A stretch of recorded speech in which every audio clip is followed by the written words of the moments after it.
एक ट्रेडर था। नाम मत पूछो, क्योंकि ये कहानी सिर्फ एक इंसान की नहीं है। यह हर उस इंसान की कहानी है जो चार्ट खोलता है, एक ट्रेड लेता है और फिर सोचता है, आज फिर गलती हो गई। रुको, एक सेकंड के लिए सोचो। तुम्हारी आखिरी 10 ट्रेड्स याद करो। कितनी बार तुमने प्लान बनाया और प्लान तोड़ दिया? कितनी बार स्टॉप लॉस हटाया क्योंकि बस थोड़ा और वेट करते हैं? कितनी बार प्रॉफिट में बैठे बैठे लालच में सब गंवा दिया? अगर इसका जवाब बहुत बार है तो ये वीडियो सिर्फ तुम्हारे लिए है। क्योंकि मार्क डगलस, जिसे ट्रेडिंग साइकोलॉजी का पितामह कहा जाता है, उसने एक बात बहुत साफ कही थी। मार्केट तुम्हारे पैसे नहीं छीनता, तुम्हारी हैबिट्स छीनती हैं। चलो शुरू से समझते हैं। एक नया ट्रेडर मार्केट में आता है। उसके पास एक स्ट्रैटेजी होती है, थोड़ा कैपिटल होता है और बहुत सारे सपने होते हैं। पहले कुछ ट्रेड्स प्रॉफिट में जाते हैं, कॉन्फिडेंस बढ़ता है। फिर एक दिन एक बड़ा लॉस आता है और उसी पल से एक नई कहानी शुरू होती है, रिवेंज ट्रेडिंग, ओवर ट्रेडिंग और डर। मार्क डगलस कहते थे कि ट्रेडिंग में सबसे बड़ी दिक्कत ये नहीं है कि तुम मार्केट की समझ नहीं है। दिक्कत यह है कि तुम्हारा दिमाग एक ऐसी मशीन है जो पैटर्न ढूंढता है, कारण ढूंढता है, कंट्रोल ढूंढता है, जबकि मार्केट रैंडम है। हर ट्रेड का आउटकम इंडिपेंडेंट है। पिछली ट्रेड का इस ट्रेड से कोई लेना देना नहीं। लेकिन हमारा दिमाग इसे मानने से इनकार करता है। 3 लॉस के बाद हम सोचते हैं अब तो विन आनी ही चाहिए। ये गैम्बलर्स फैलेसी है। और यही सोच हमें बड़े लॉट साइज में, बिना प्लान के इमोशन ट्रेड लेने पर मजबूर करती है। अब बात करते हैं हैबिट्स की। डगलस का सबसे पावरफुल आइडिया यही था, प्रॉफिट कोई एक बड़ी जीत से नहीं आता। प्रॉफिट छोटी छोटी सही आदतों के लगातार रिपीट होने से आता है। सोचो एक जिम जाने वाले इंसान के बारे में। एक दिन जिम जाकर कोई बॉडी नहीं बनती, लेकिन रोज जिम जाने की आदत महीनों बाद शरीर पूरी तरह बदल देती है। ट्रेडिंग बिल्कुल यही है। अगर तुम्हारी आदत है हर सिग्नल पर एंट्री लेना, तो नतीजा ओवर ट्रेडिंग होगा। अगर तुम्हारी आदत है स्टॉप लॉस को थोड़ा और स्पेस देना, तो नतीजा बड़ा लॉस होगा। अगर तुम्हारी आदत है प्रॉफिट को जल्दी बुक कर लेना डर की वजह से, तो नतीजा होगा छोटे विन, बड़े लॉस। ये मैथ कभी तुम्हारे फेवर में नहीं जाएगा। डगलस कहते हैं कि एक कंसिस्टेंटली प्रॉफिटेबल ट्रेडर और एक स्ट्रगलिंग ट्रेडर के बीच फर्क स्ट्रैटेजी का नहीं है। दोनों एक जैसी स्ट्रैटेजी यूज कर सकते हैं। फर्क है माइंडसेट का, हैबिट्स का और डिसिप्लिन का। अब समझते हैं वो 5 बेसिक ट्रुथ्स जो डगलस ने बताए थे, जो हर सीरियस ट्रेडर को याद रखने चाहिए। पहला, कुछ भी हो सकता है। मार्केट में कोई गारंटी नहीं है। सबसे अच्छा सेटअप भी फेल हो सकता है। दूसरा, किसी भी एज को काम करने के लिए तुम्हें एक बड़ी संख्या में ट्रेड्स की जरूरत होती है। एक दो ट्रेड से कुछ साबित नहीं होता। यही वो थ्योरी है जिसे 1000 ट्रेड थ्योरी कहा जाता है। जब तक तुम अपनी स्ट्रैटेजी को सैकड़ों बार टेस्ट नहीं करते, तुम्हें उसका असली एज पता ही नहीं चलेगा।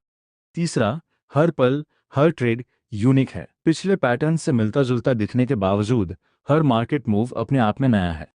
चौथा, एक एज सिर्फ ये बताता है कि एक आउटकम दूसरे से ज्यादा लाइकली है, गारंटी नहीं देता।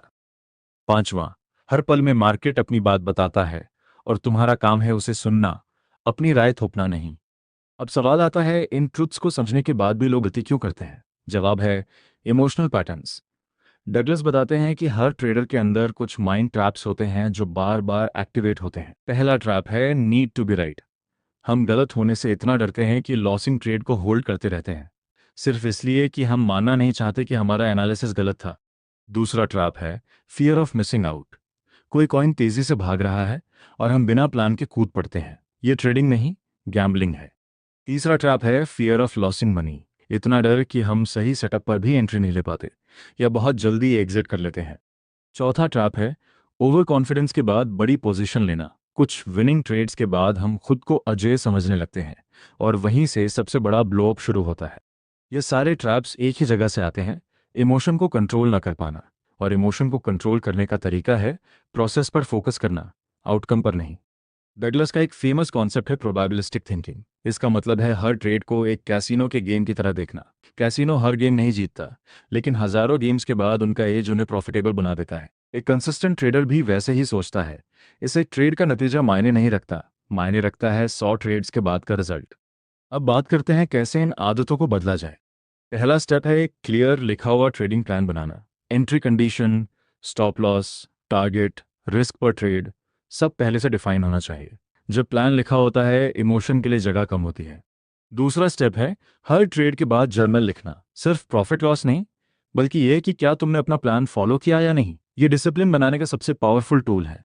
तीसरा स्टेप है रिस्क को इतना छोटा रखना कि एक लॉस तुम्हें इमोशनली डिस्टर्ब न करे। अगर एक ट्रेड का लॉस तुम्हें रात भर जगाए रखता है, तो पोजीशन साइज बहुत बड़ा है। चौथा स्टेप है रिपीटिशन। एक अच्छी हैबिट रातों रात नहीं बनती। 30 दिन, 60 दिन, 90 दिन लगातार डिसिप्लिन फॉलो करने पर वो हैबिट बन जाती है और फिर वो इफर्टलेस लगने लगती है। पांचवा स्टेप है सेल्फ फॉरगिवनेस। गलती होने पर खुद को कोसना बंद करो। हर लॉस एक लेसन है, सजा नहीं। जो ट्रेडर हर गलती के बाद खुद को माफ करना सीख जाता है वो अगली ट्रेड क्लियर माइंड से लेता है। एक छोटी सी कहानी सुनो। दो ट्रेडर्स थे। दोनों ने एक ही दिन ट्रेडिंग शुरू की। दोनों के पास एक जैसी स्ट्रैटेजी थी, एक सिंपल ट्रेंड फॉलोइंग सिस्टम। पहला ट्रेडर हर दिन 10-12 ट्रेड्स देता था, बिना जर्नल के, बिना फिक्स रिस्क के।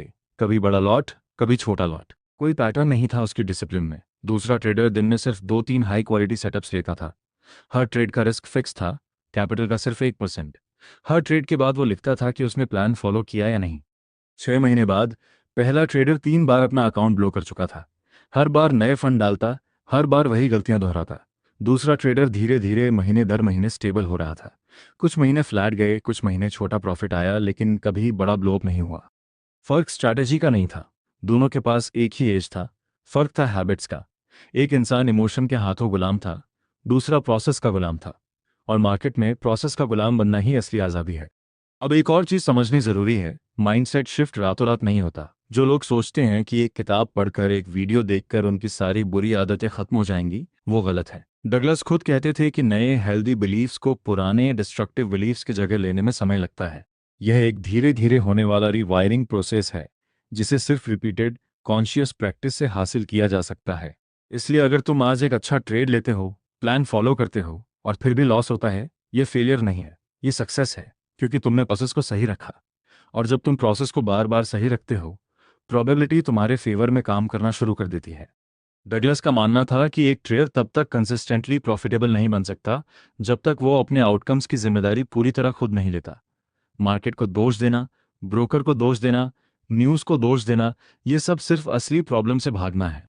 असली प्रॉब्लम हमेशा अंदर होती है, हमारी हैबिट्स, हमारे रिएक्शंस, हमारा डिसिप्लिन। एक फाइनल बात, प्रॉफिट कोई डेस्टिनेशन नहीं है, यह एक बाय प्रोडक्ट है। जब तुम्हारी प्रोसेस सही होती है, हैबिट्स सही होती हैं और डिसिप्लिन कंसिस्टेंट होता है, प्रॉफिट खुद ब खुद फॉलो करता है। जो लोग सीधे प्रॉफिट के पीछे भागते हैं वो हमेशा शॉर्टकट ढूंढते हैं और शॉर्टकट्स मार्केट में हमेशा महंगे पड़ते हैं। एक आखिरी बात समझनी बहुत ज़रूरी है, डिसिप्लिन मोटिवेशन पर डिपेंड नहीं करती। मोटिवेशन आता है, जाता है, कभी मन करता है चार्ट खोलने का, कभी नहीं करता। लेकिन जो ट्रेडर सिस्टम बना लेते हैं, फिक्स टाइम पर चार्ट देखना, फिक्स रूल्स के साथ एंट्री लेना, हर ट्रेड के बाद जर्नल भरना, वो मोटिवेशन के मोहताज नहीं रहते। उनकी हैबिट्स ऑटोमेटिक चलती हैं, चाहे मूड अच्छा हो या खराब। ये बिल्कुल वैसा ही है जैसे कोई एथलीट रोज प्रैक्टिस करता है, चाहे मैच जीता हो या हारा हो। ट्रेडिंग में भी यही रूल है, एक अच्छे ट्रेड के बाद भी वही डिसिप्लिन, एक खराब ट्रेड के बाद भी वही डिसिप्लिन। इमोशन को रूटीन पर हावी मत होने दो।